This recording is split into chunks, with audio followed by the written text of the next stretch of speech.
नमस्कार विद्यार्थी मित्रों, ज्ञान मंजरी मॉडल स्कूल के यूट्यूब चैनल में फिर से आप सबका हार्दिक स्वागत है। मैं मीर व्यास।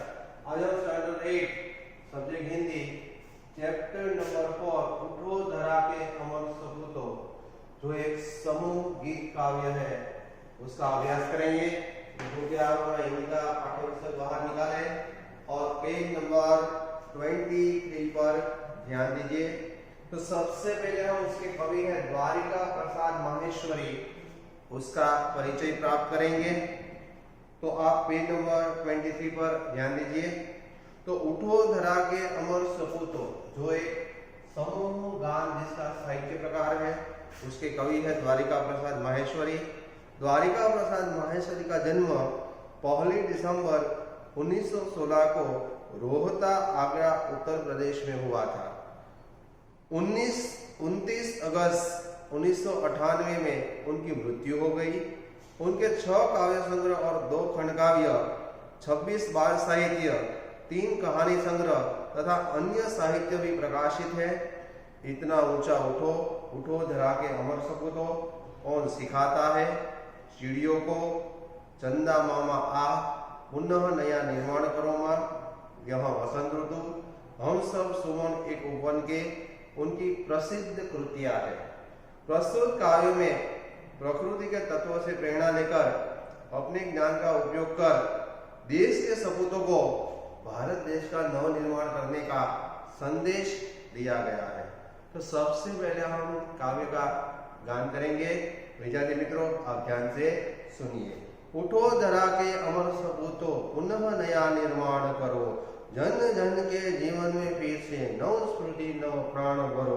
नई प्रात है, नई बात है, नई किरण है, ज्योति नई, नई उमंगे, नई तरंगे, नई आस है, सांस नई, युग युग के मुरझे सुमनों में नई नई मुस्कान भरो। उठो धरा के अमर सपूतों, पुनः नया निर्माण करो।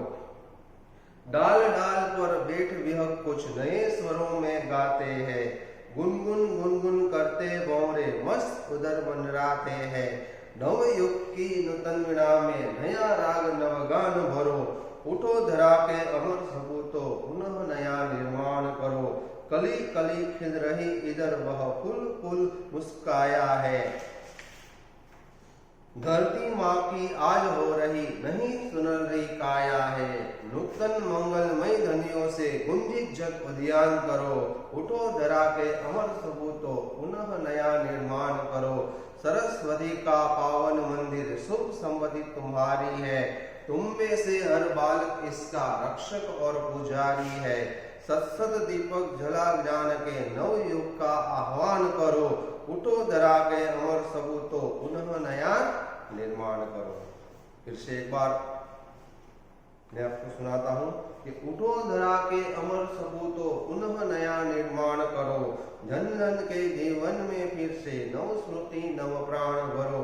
नई प्रात है, नई बात है, नई किरण है, ज्योति नई, नई उमंगे, नई तरंगे, नई आस है, सांस नई, युग युग के मुरझे सुमनों में नई नई मुस्कान भरो।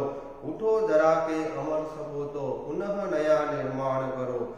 डाल डाल पर बैठ यह कुछ नए स्वरों में गाते हैं, गुनगुन गुनगुन करते भौरे मस्त उदर मंडराते हैं। नव युग की नूतन वीणा में नया राग नवगान भरो। उठो धरा के अमर सपूतों, पुनः नया निर्माण करो। कली कली खिल रही इधर वह फूल फूल मुस्काता है। धरती माँ की आज हो रही नई सुनहरी काया है। नूतन मंगलमय ध्वनियों से गुंजित जग उद्यान करो। उठो धरा के अमर सपूतों, पुनः नया निर्माण करो। सरस्वती का पावन मंदिर शुभ समृद्धि तुम्हारी है। तुम में से हर बालक इसका रक्षक और पुजारी है। सत्सत दीपक जला ज्ञान के नव युग का आह्वान करो। उठो धरा के अमर सपूतों, पुनः नया निर्माण करो। तो विद्यार्थी मित्रों, ये था काव्य का गान। अब हम एक एक पंक्ति लेकर काव्य का भाव समझेंगे। तो कृपया आप ध्यान से सुनिए और एक एक लाइन में आप ध्यान दीजिए। ये काव्य पंक्ति आपको समझौती में भी पूछी जाती है। तो कृपया आप एक एक पंक्ति में ध्यान दीजिए। तो उठो धरा के अमर सबूतो, पुनः नया निर्माण करो, जन जन के जीवन में फिर से नव स्मृति नव प्राण भरो। तो उठो धरा के अमर सपूतो, पुनः नया निर्माण करो। हे भारत माता के अमर पुत्रों, सपूतो, गुलामी की रात बीत गई है और आजादी का सवेरा हो गया है। हे भारत माता के अमर पुत्रों, गुलाम बनने की रात बीत गई है और आजादी का सवेरा हो चुका है। जन जन के जीवन में फिर से नव स्मृति नव प्राण भरो। अब तुम अज्ञान और अपनी आलस की नींद से जागृत हो जाओ, जाग जाओ और देश के नव निर्माण में लग जाओ। नई प्रातः है, नई बात है, नई किरण है, ज्योति नहीं। तुम्हें देशवासियों के जीवन में फिर से नया उत्साह भरना है, उनमें नए प्राणों का संचार बनना है। तो नई प्रातः है, नई बात है, नई किरण है, ज्योति नहीं, नई उमंगे, नई तरंगे, नई आस है, सांस नहीं। तो आजादी की नई सुबह में चारों तरफ नई नई चर्चाएं हो रही है। नई प्रात है, नई बात है। प्रात यानी सवेरा, बरोबर। तो प्रात यानी सुबह, सवेरा। तो नई प्रात है, नई बात है, नई किरण है, ज्योति नहीं। तो आजादी की नई सुबह में चारों तरफ नई नई चर्चाएं हो रही है, नई नई बातें हो रही है, नए नए विचारों की चारों तरफ किरणें फैल रही है। सब अपने जीवन में नए प्रकाश का अनुभव कर रहे हैं और लोगों के मन में नई नई उमंगे हैं और नए नए हौसले की नई नई तरंग यानी लहरें जाग उठी है। सबके मन में नए नए विचार, नई नई आशाएं जाग उठी है। आज देशवासी खुलकर नई नई सांस ले रहा है। युग युग के बोझे सुमनों में नई नई मुस्कान नहीं। उठो धरा के अमर सबूतों, पुनः नया निर्माण करो। ये देश के सबूतों, तुम्हें युग युग के मुरझाए हुए जो सुमन यानी फूल है उसको नई मुस्कान देनी है, उन्हें फिर से खिलाना है। इसीलिए ये भारत माता के सबूतों, अब आजादी की गुलामी की रात बीत गई है और आजादी का सवेरा हो गया है। तुम अपनी अज्ञान आलस्य से जाग हो जाओ और देश के नव निर्माण में लग जाओ। तो ये पहली पंक्ति कि उठो जरा के अमर सपूतो, पुनः नया निर्माण करो, जन जन के जीवन में फिर से नव स्मृति नव प्राण हो। हे भारत माता के अमर पुत्रों, अमर सपूतो, गुलामी होने की रात बीत गई है, आजादी का सवेरा हो गए। भारत लोगों को आजादी मिल चुकी है। अब तुम अपने आलस्य अज्ञान की नींद से जागरूक हो जाओ और देश के नव निर्माण में लग जाओ। तुम्हें देशवासियों के जीवन में फिर से नई स्मृति, नया उत्साह, नए प्राणों का संचार करना है। फिर दूसरी पंक्ति, नई प्रात है, नई बात है, नई किरण है, ज्योति नहीं, नई उमंगे, नई तरंगे, नई आस है, सांस नहीं। तो आजादी की नई सुबह में चारों तरफ नई नई चर्चाएं हो रही है, नए विचारों की किरणें चारों तरफ फैल रही है। सब अपने जीवन में सूर्य का नए प्रकाश का अनुभव कर रहे हैं। लोगों के मन में नए नए उमंगे और हौसले की नई लहरें जाग उठी है। सबके मन में नई आशाएं हैं। आज हर एक देशवासी खुलकर सांस ले रहा है, जी रहा है। ये देश के सबूतों, तुम्हें युग युग के मुरझाए हुए जो फूल है, जो सुमन है, उसको नई मुस्कान करनी है। इसलिए उन्हें फिर से तुम्हें हिलाना है। इसलिए तुम अपनी आलस्य की नींद से जागरूक हो जाओ और देश के काम में लग जाओ, यानी देश के नवनिर्माण में लग जाओ। उसके बाद की पंक्ति, डाल डाल पर बैठे विहंग कुछ नए स्वरों में गाते हैं, गुनगुन गुनगुन करते भंवरे मस्त उधर मंडाते हैं, नवयुवक की नूतन वीणा में नया राग नवगान करो। तो आजादी की इस सुबह में प्रकृति चारों तरफ आनंद ले रही है। पेड़ों की डालों पर बैठे पक्षी विहंग अपने स्वरों में नवीन नवीन गीत गा रहे हैं। नए नए गीत गा रहे हैं, वे भी जैसे खुशी का कोई गीत गा रहे हो। और बाग बगीचे में गुनगुन गुनगुन करते भंवरे अपनी मस्ती में मंडरा रहे हैं। इसीलिए हे देश के सबूतों, स्वतंत्रता के बाद देश में नया युग आया है, नए युग का आगमन आया है। इस नए युग की वीणा में तुम्हें नए राग और नए गाने भरने हैं। तो आजादी की सुबह में चारों तरफ प्रकृति भी हमें आनंद दे रही है। पेड़ों की डालों पर बैठे हुए पक्षियों के स्वरों में भी नवीनता आ गई है, वे भी खुशी से कोई गीत गा रहे हैं।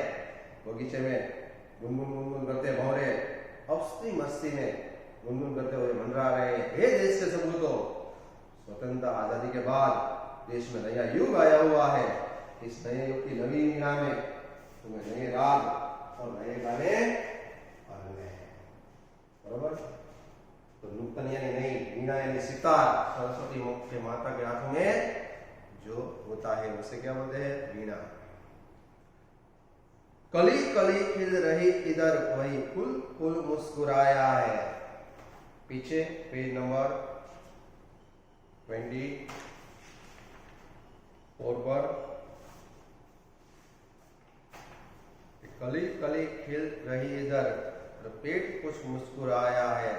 धरती माँ की आज हो रही नई सुनहरी काया है। नूतन मंगलमय ध्वनियों से गुंजित जग उद्यान करो। उठो धरा के अमर सबूतों, पुनः नया निर्माण करो। तो ये 4 पंक्ति। तो इधर उद्यान यानी बगीचे में चारों तरफ नई कलियां खिल रही है, कलियां खिल रही है और प्रत्येक फूल मुस्कुराता हुआ हंस रहा हो ऐसा लग रहा है। सारे देश में स्वतंत्रता के सूर्य का प्रकाश फैला हुआ है। ऐसा लगता है जैसे भारत माता का शरीर आज सुनहरे रंग का हो चुका है। हे देश के सबूतों, तुम्हें अपनी मंगलमय वाणी से इस संसार रूपी उद्यान यानी बगीचे को गुंजित करना है।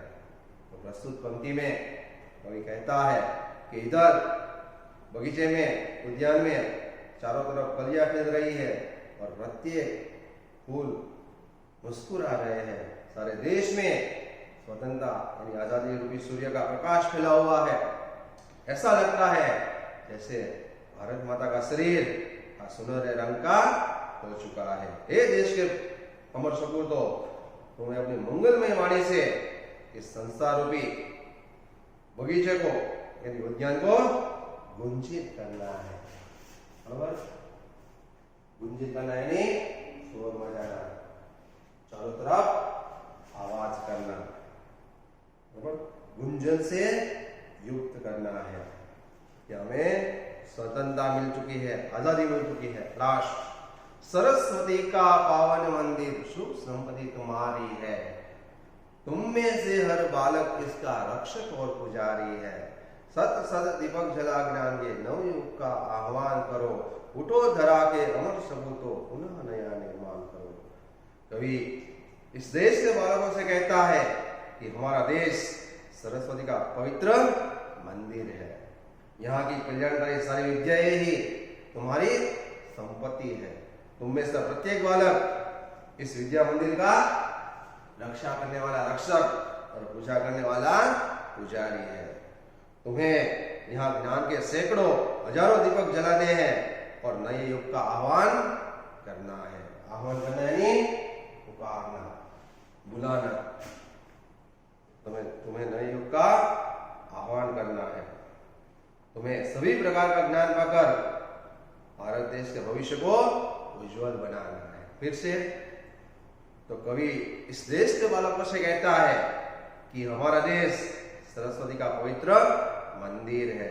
यहाँ की कल्याणकारी सारी विद्याएं ही, जो सारी विद्याएं है, ज्ञान है, वह तुम्हारी संपत्ति कहलाती है।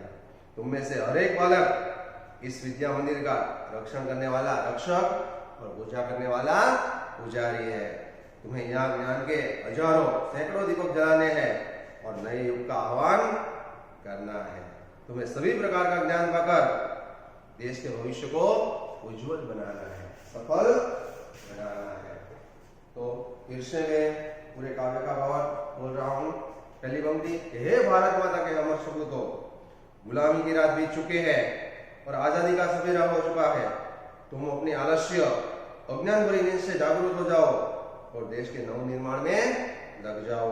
तुम्हें देशवासियों के जीवन में फिर से नया उत्साह, नई उमंग, नए प्राणों का संचार करना है। दूसरी पंक्ति, आजादी की नई सुबह में चारों तरफ नई नई चर्चाएं हो रही है, नए नए विचारों की किरणें फैल रही है।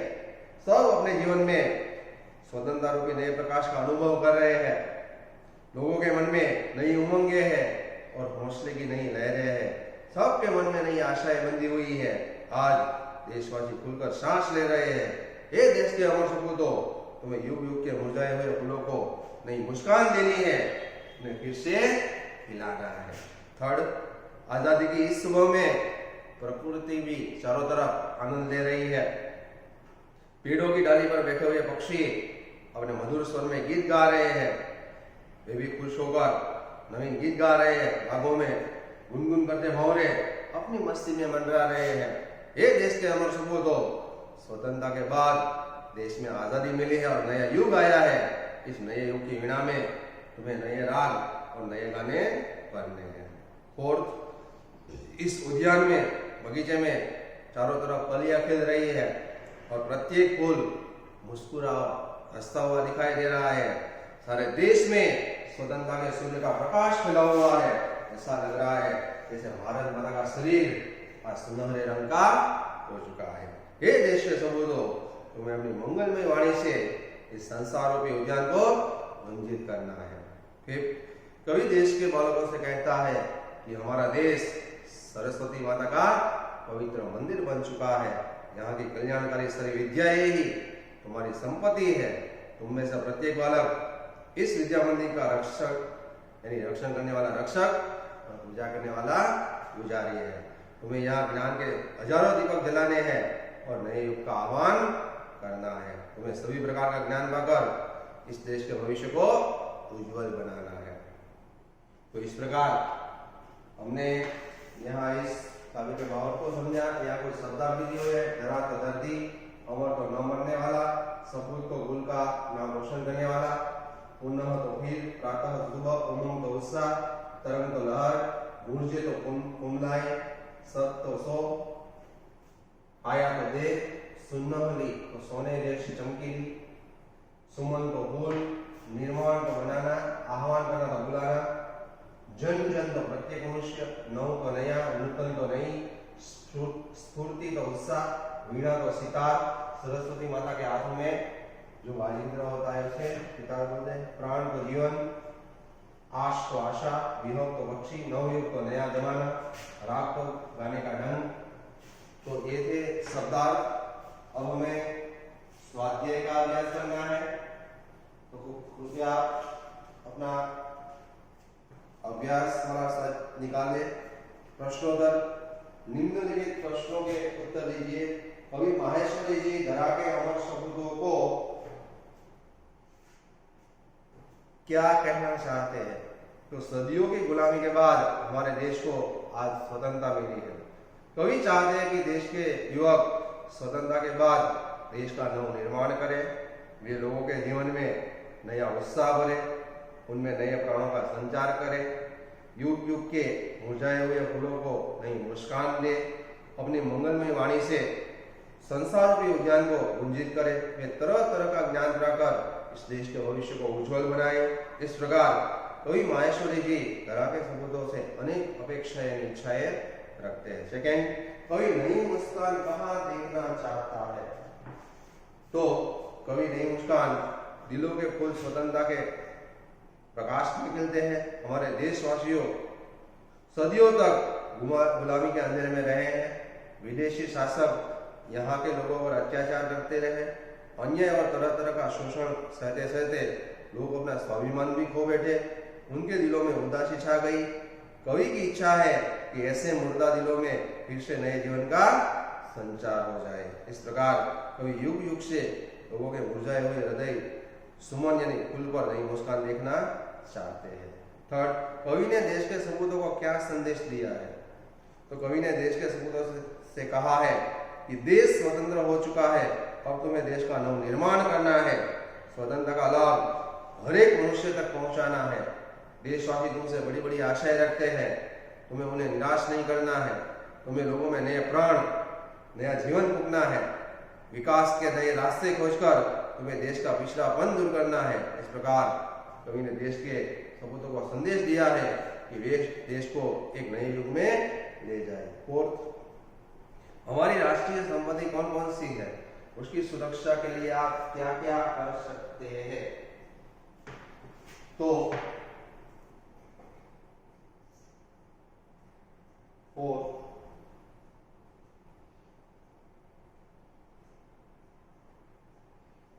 रेलगाड़ियां, रेलवे स्टेशन, राष्ट्रीय राजमार्ग, नदियां, अभयारण्य, पुरातन तत्व संबंधी संपत्ति आदि हमारी राष्ट्रीय संपत्ति है।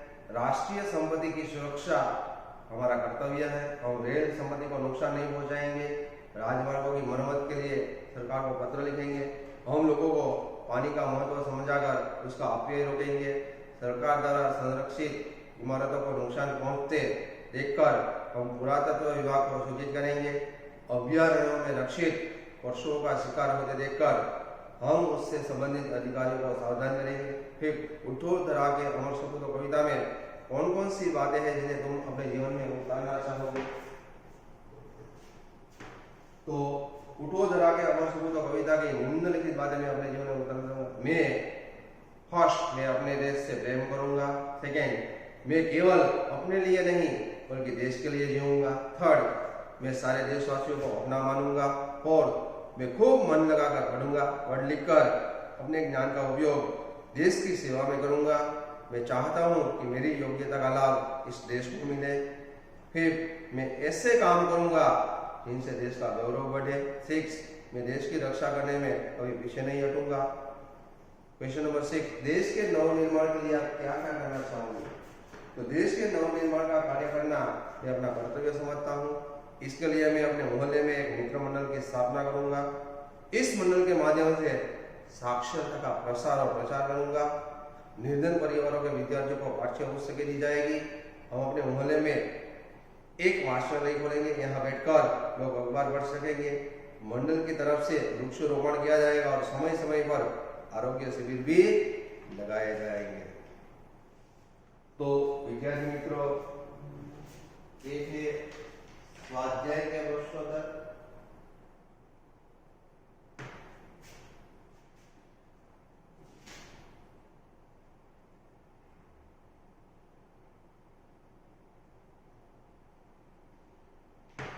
तो उसके बाद दिए गए काव्यों को पढ़कर प्रश्नों के उत्तर लिखिए।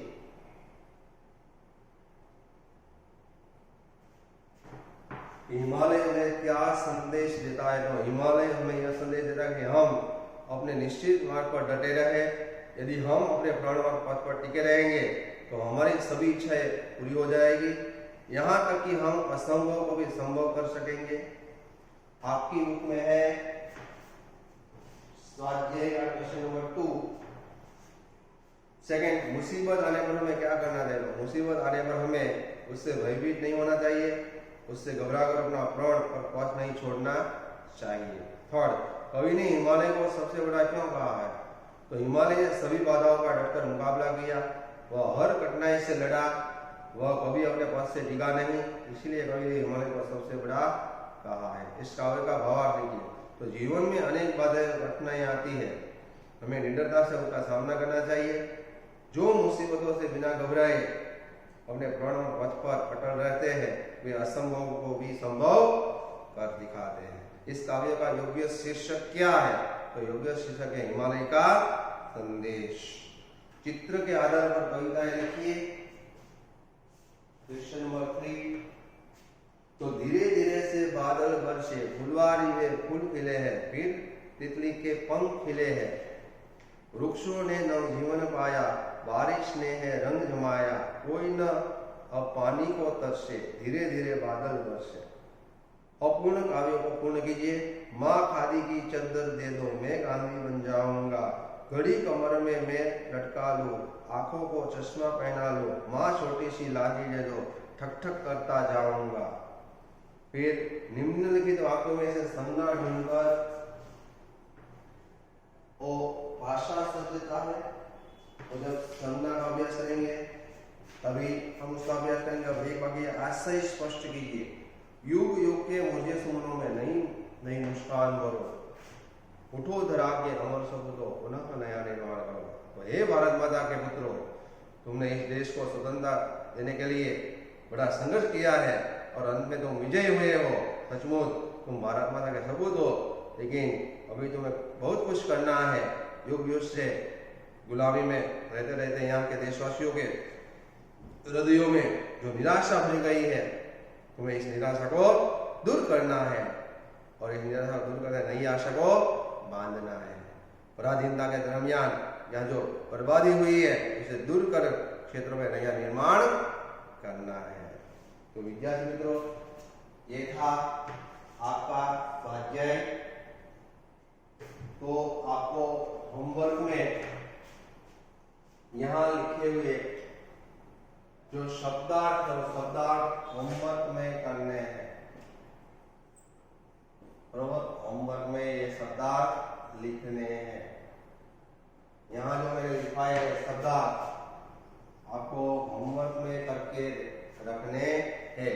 बाकी का जो स्वाध्याय है पूरा मैंने जो आपको करवाया ओरली, वो पूरा स्वाध्याय आपको अपनी नोटबुक में तो लिखना ही है। लेकिन होमवर्क में आपको आज ग्रुप में ये शब्दार्थ तो यहाँ मैंने आपको लिखे हैं, लिखवाए वो शब्दार्थ आपको होमवर्क में रखने हैं। अस्तु, note down this homework student. ये शब्दार्थ आपको होमवर्क में लिखने हैं।